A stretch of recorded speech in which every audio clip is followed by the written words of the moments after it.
Hello everybody, the Frugal Gamer back once again with another No Frills video. No intro yet, I still need to work on it. No fancy special effects or anything along the lines. It's been a while since I've done a video. The last couple I did were live streams, which I'll probably do more of later. I haven't really had much of a chance to get out and do a lot of picking, chasing, whatever the heck you want to call it, game collecting. I've got a few things here and there.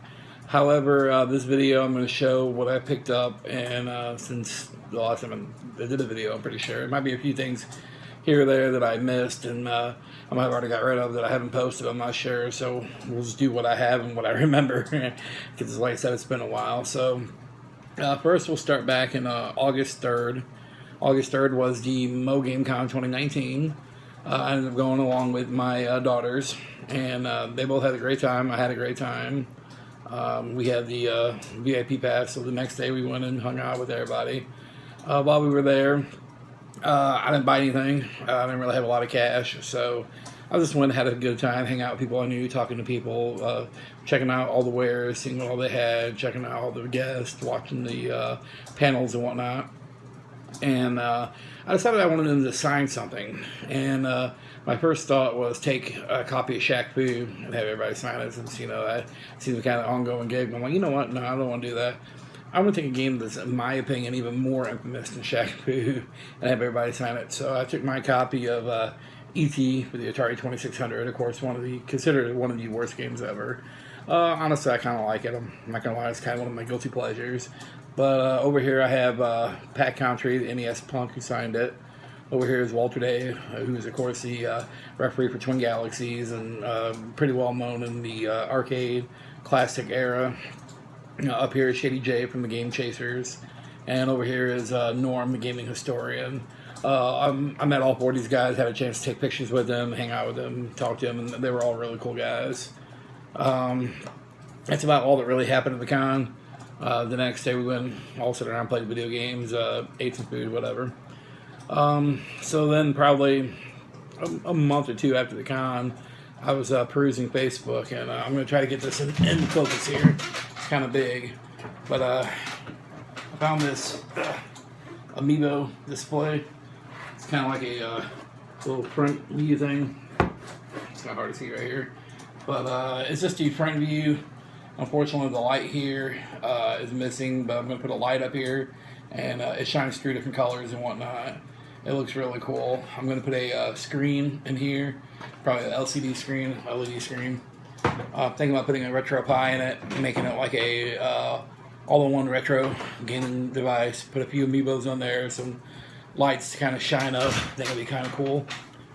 After that, let's see here. The next thing I picked up was I saw a lot of action figures on was it Craigslist? Either Craigslist or Marketplace. It was one of the two, and it was Bucky O'Hare figures. And I had one Bucky O'Hare figure, and it was the dog captain. I can't remember his name right now. It's completely slipped my mind. But I decided I want to go and try to collect the rest of the Bucky O'Hare action figures. Luckily, there was only, I think, 13 altogether. So in this lot, I paid $10 for. There was a Storm Toad Trooper, which I think is kind of cool.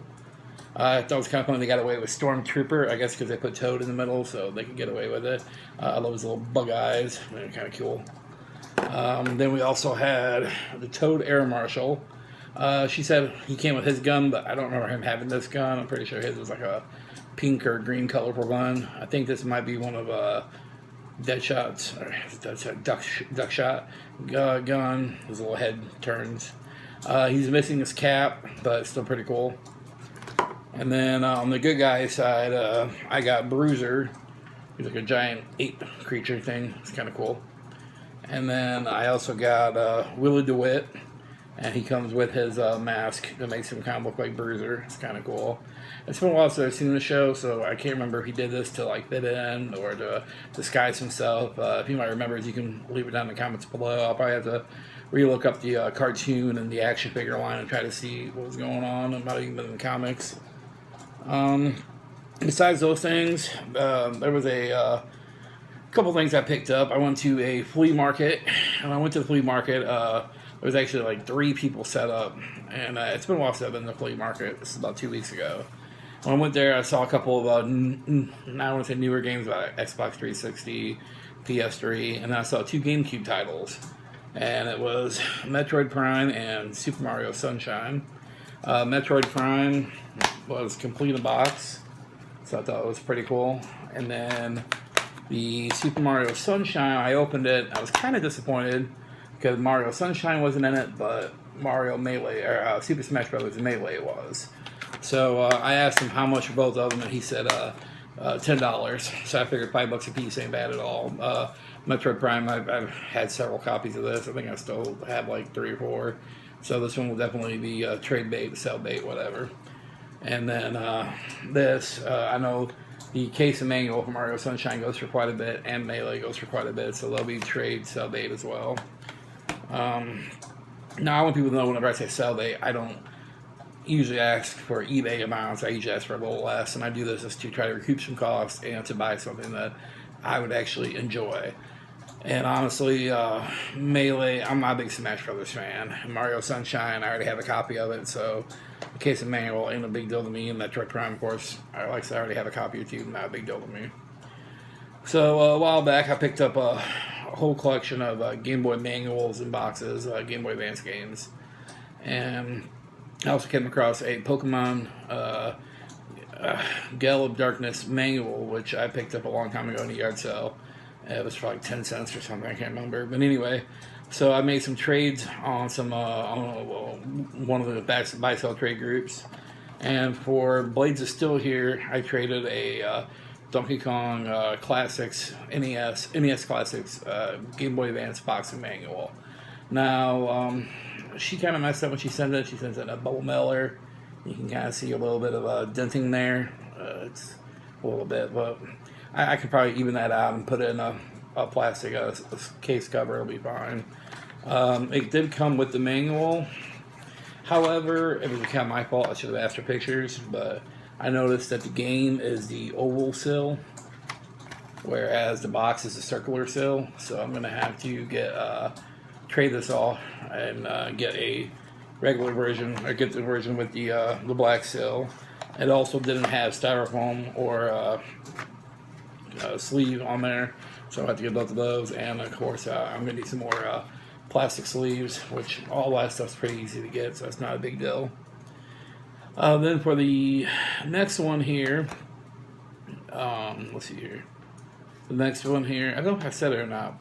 Yeah, I did say it. Anyway, for these 2, I traded the Pokemon Gale of Darkness manual, a Super Mario Brothers Classics, NES Classics boxing manual, Bomberman Classics boxing manual, a Ice Climber Classics boxing manual, and a copy of Final Fantasy Origins Greatest Hits, which was complete in box for the PS1.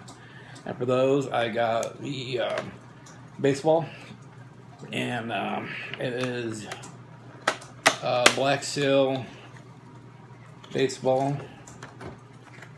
And unfortunately, it did not have a manual or a sleeve with it, but that's not a huge big deal to me.